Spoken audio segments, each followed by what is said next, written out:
Hello and welcome back to the KCC channel. I'm Rob and I hope you're having a wonderful day today. Today we're jumping into some ProRevenge. Our first story today comes to us from 327 Nova. My cousin stole loads of jewelry, so I stole his inheritance. Let's jump right in. I do not speak lawyer, so please forgive me. Backstory. 25 years ago, my aunt passed away when I was a baby, leaving my two cousins who were both in their early 20s alone to fend for themselves. My grandparents, who were very wealthy, put a clause in their will that grandkids will receive half of their share of inheritance if a parent passes before the children reach age 30, and then the other half when my grandparents eventually passed. Both my cousins received a very sizable inheritance, coupled with the money they got from selling my aunt's house.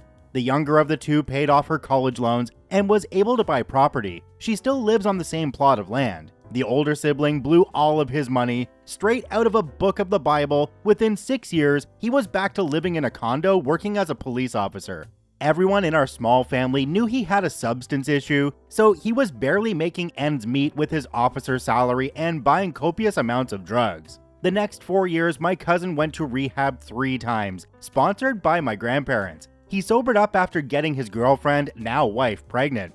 Absolutely wretched woman. She saw my grandparents as payday and essentially baby-trapped my cousin, thinking it was her ticket. Within 7 years, they had 3 kids, so she is locked in tight. She's a nurse, and with 3 kids around, they always needed a little boost. Guess who they would always ask? You got it, my grandparents. Being the kind spirits they are, they always lended a hand. My father, mother, sister, and I got sick of it very quickly. My grandmother unfortunately passed away when I was 17, leaving my grandpa as the last remaining. I was undoubtedly my grandfather's favorite among the grandkids, which left a real sore spot in the mouth of my cousin and his wife. I had 2 more years at home before college, so I lived with my grandpa to keep him company and help take care of him.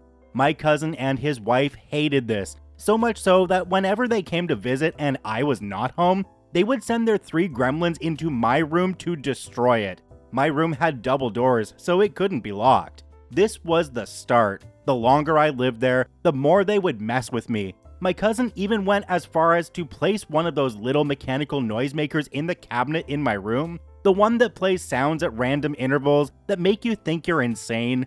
Thankfully, my German Shepherd would always hear it, and after a week or so, she finally found it. They did this to distance me and deter me from taking care of my grandpa so they could swoop in and be the heroes. This continued until one of the kids found my pew-pew.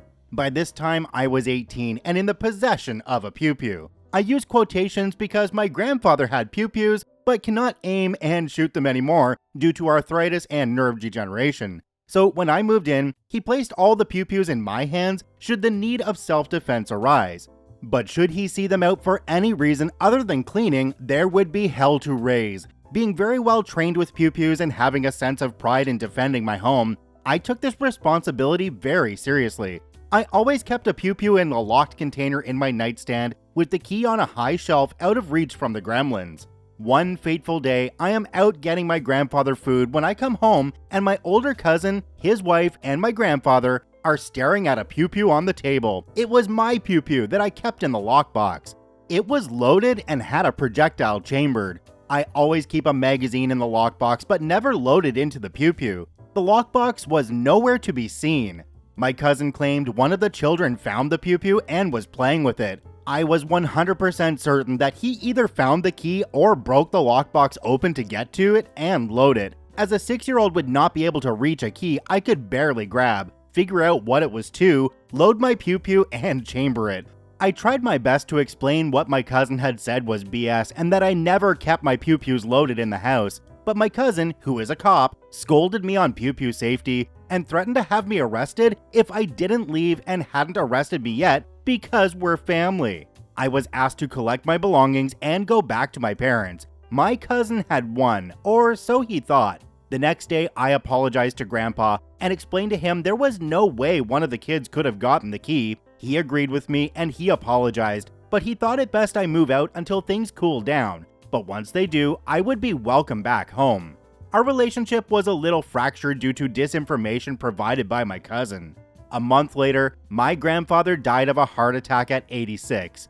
I was devastated. I was just beginning to get back into rhythm with him and rebuilding the trust that was somewhat shattered. To this day, I am still unsure of what kind of man he saw me as due to my cousin. Immediately, my cousin and his wife began sucking up to my dad. As they had sealed payday with Grandpa, it was time to move on to the uncle. This persisted for a month or two. I wouldn't stand for it. Then came time for the will. My grandfather's lawyer read out the will to me, my father, mother, and sister in our home. Our two cousins would be briefed individually on their share of the estate, per my grandparents' request. Then, the miracle line in the will comes to fruition. If anyone attempts to claim any part of the estate that is not assigned to them, they forfeit any assets they are supposed to receive and will be divided equally among the remaining family members. This was basically their way of saying, if you try to claim more than you're given, you get nothing. My father is supposed to receive every piece of physical property, aside from 2 or 3 items he set aside for me from my grandparents, as he is the only remaining child. The revenge. I hatched my plan. I called my cousin and told him all of Grandma's jewelry was to be donated to a charity auction. Grandma's collection of gems and medals was extensive to say the least, so a charity event wouldn't care if a few pieces didn't make it, right? It was a lure of gargantuan proportions that my greedy bastard of a cousin could not resist. He bit right on it and headed over to my grandparents' house ASAP, determined to snatch up as much as he could. A handful would send his kids to college. Regardless of what I said, the jewelry was never going to go to him anyways, so his actions were purely his own, since none of it was destined to be his. Coincidentally, Dad was on his way with the lawyer to my grandparents' house to overlook everything, formality stuff. According to my dad's testimony, my cousin had 3 shoeboxes worth of Grandma and Grandpa's jewelry piled on the kitchen counter, ready for loading into his car. My dad and the lawyer stood in the kitchen wondering why it was all there when my cousin walks in from my grandparents' bedroom with a 4th and final shoebox. The jig was up, and he put 2 and 2 together that I set him up, which was true, but there was no penalty against me for exploiting my cousin's greed, so he would F himself over. It's worth noting that between the 18 years from my aunt's death and my grandpa's death, their wealth had increased several times over, so my cousin felt cheated and expected to receive just as much as my sister and I, despite receiving half of his already and blowing it. Throughout this whole ordeal, his younger sister, my other cousin, has not had a problem at all and is still weeping over Grandpa's death like the rest of us. However, just like that, my cousin lost enough money in the course of 30 minutes that made him contemplate his sanity over greed. My cousin's bee of a wife apparently filed for divorce a few weeks later. We haven't heard from him in nearly 6 years, as he is all but disgraced now. You can call this a fairy tale ending, and on this particular part of the story, it somewhat is. There was a massive lawsuit by an unknown family member involving the IRS and FBI later on. But honestly, I would rather have my grandparents. Leave comments if you want the other part of the story, but it's not really a revenge story. Can you imagine the deer in the headlights look that the cousin would have had, walking into the kitchen with a box of jewelry and seeing everyone standing there right beside the other boxes knowing exactly what's going on? That would have been wonderful to see. Now, OP mentioned that you could comment if you wanted to hear more of the story. Apparently, enough people in the comment section said they did, and so OP wrote out something pretty short in the comment section, but I believe it summarizes the story. It says, "So the other part consists of my dad's cousin, the son of my grandfather's brother, Joseph, who is the same age as my dad. For decades, my dad, my grandfather, and Joseph ran my grandfather's business in tandem. At the time of my grandfather's death, my dad owned 50% of the business, with my grandpa owning the other 50%. When he passed, the will stated that my dad would receive half of my grandpa's share, and Joseph would get the other half, ending with 75% to my dad and 25% to Joseph. Joseph married this Swedish woman whose family was filthy rich, far wealthier than my own family. Joseph wanted to buy out my dad in the company using his wife's fortune. So he did. Joseph tried to pay my dad into an account in my dad's name that was tied to the business, which would be classified as company property once he had 100% ownership, essentially recycling the money back to himself, getting the business for free. It was something along those lines, very similar. Like I said, I don't speak this type of business law. This would have left the entire family dead in the water, as several years ago, my grandparents' house was tied into the business as a liquidable asset should the company experience hardship. So the house would have been his and everything inside except for the things that were named. My dad was halfway through signing documents when he caught this and called it off, but Joseph tried to take my dad to court since he signed about half the documents. My dad probably would have lost, to be honest, but he claimed fraud on some technicality in the documents and was reinstated and given a double jeopardy type immunity from Joseph. He hired a PI and found out that Joseph had like $20 to his name on all accounts to him and reported him to the IRS, and they believed he has laundered millions out of the US to his wife's family, and the FBI has been on the case for a while. Not so much revenge, but a whole bunch of BS where we almost lost a bunch of stuff to a snake in our garden. Unfortunately, a lot of times when we hear stories like this, family doesn't seem to matter anymore when it comes to substantial amounts of money. It's a really sad situation and one that we need to protect ourselves from. Do me a quick favor, have a look down below the video. If that subscribe button's still red, it means you're not actually subscribed to the KCC channel. Please hit that subscribe button for more daily Reddit stories. Our next story today comes to us from Functional Psychopath. Reported our ex to the IRS and finally got paid. Let's jump right in. So in 2018, my wife and I ended a relationship we had with our live-in girlfriend at the time. We had lived together for 4 years and things were great for 3.5 of those years. The last 6 months were hell. The downhill slide. I remember the day as if it was yesterday. My wife and girlfriend had just come back from a girl's day of spa treatment and getting haircuts. Girlfriend had beautiful red hair, and up to this point, none of the redhead stereotypes that go along with it. After her haircut, things changed. They went a full 180 degrees, and she went crazy.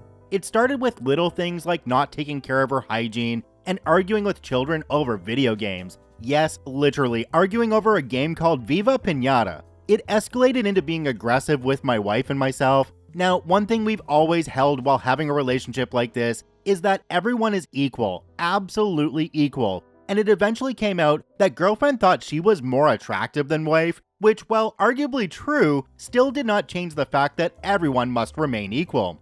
One Friday, she tells us she's going to visit her mom. Her mom was a special kind of woman that accepted our lifestyle and overall was good to us and our kids. However, she did have a bad habit of drugs, cheating on her husband, and overall self-sabotage behavior. When girlfriend comes home, she tells us of rule changes and that she signed up for a page called whatsyourprice.com. To explain this site, you either get paid to go on dates or pay to go on dates. There's a word in the English language for this kind of thing, but even that wasn't a deal breaker.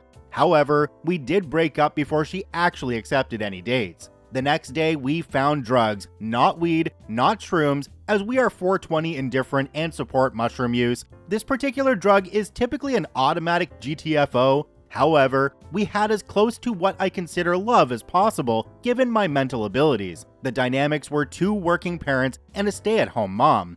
Girlfriend was the stay-at-home mom, and with the dual income and no need for childcare, we and the kids wanted for nothing. We wanted to go out, boom. Wanted to go on a holiday, boom. It was beautiful. Family date, just girlfriend and me dates, just girlfriend and wife dates, just wife and me dates, all was well and equal. So even after the drugs, we didn't break up. Instead, we paid for rehabilitation, eliminated the drugs, eliminated any triggers, and did all we could do. Now, one thing I need to mention is at this time, I sold home security systems and would regularly pull up my home to show off the camera's abilities and remote features available on the phone. One day, while with a very important client and his wife, I pull up my cameras. What do I find but girlfriend spanking our autistic son with a wooden spoon? Luckily, the customer did not see this because I switched it to a different camera. I quickly shut off my app and finished the sale. I know normal people would have just left. I never claimed to be normal. I called wife and told her what I just saw and that we have done enough. Girlfriend had to go. I got home but waited for wife to get home before calling a family meeting. The meeting went like this. We listed the issues, we explained the damages we felt she had done, and asked what her reasons were. She explained she was just overwhelmed and needed a break from being an adult. We are in our 30s and she was in her low 20s, so we didn't understand entirely. So we continued talking. She eventually said that her mom had told her she should become the sugar baby and just get an allowance. This was not a vibe because without everyone being equal, things just didn't work. I said, well, I'm not willing to put my family, kids, and health at risk for wanting to regress to childhood again. It was over. We helped her pack her and her daughter's things, let her keep the crib and toddler bed along with many other things, as her daughter was now 5 years old and had been with us since she was about 8 months old, give or take. Her mom and stepdad picked her and all her things up, and it was done. I honestly missed having a daughter more than having a girlfriend around, but it is what it is. We kept in touch, and I never really thought much about her other than to check on daughter and make sure daughter was safe, though we had no legal right. We remained friends. We would still watch daughter and hang out as friends. Then OnlyFans became a thing, and selling adult content and sex work became popular. Then she apologized for things we did not know she had done, like getting high when she was the only adult at home when she lived with us, taking pictures of our checkbooks, stealing jewelry. Quite literally, if I bought one girl something according to the rules, I'd have to buy the other something of equal value. This was enough for me to decide to ruin her new life with the approval of wife, of course, as she's my moral compass in what's discipline, what's revenge, and what's just abuse. I don't like to abuse people, had no right to discipline an adult, but felt revenge would not only be fun, but may benefit us. I offered to admin her adult portfolio for her and keep track of the income she was making. It was a ton, more than wife and I combined, and entirely tax-free. I did this until a few months ago, years of data and evidence. I reported it. I copied all the evidence and submitted it to the IRS. Quick, simple, and beneficial. The fallout: daughter is living with her biological father, who is now a family friend and has full custody. Though we live several states away, we stay in touch with him, and he's grateful to have his daughter back, and we help support her. We are now considered uncle and aunt OP. Girlfriend was locked away. A few days ago, we got notification of a letter coming from the IRS. Cool thing you can set up. You have previews of all mail sent to you, sent to your phone. Wife set it up, I have no clue. Today, at around 3 p.m., we got a 5-figure check from the IRS. It felt good. Boom. Daughter's college is going to be paid for by the IRS. Our kids' trade school and college is paid for. I may put a down payment on a new car for wife. Advice: if someone bothers you and you have dirt on them skipping on taxes, go get paid, my friends. I've got to be honest, I don't even begin to understand how an arrangement like this works between 3 people, but it does sound like she breached the trust of the agreement, was a drug addict and a child abuser, and she got what was coming to her. Let me know what you all think though, comment down below. Check out both OPs linked in the description down below. I thank you for watching, I hope you have a wonderful day, and we'll see you tomorrow.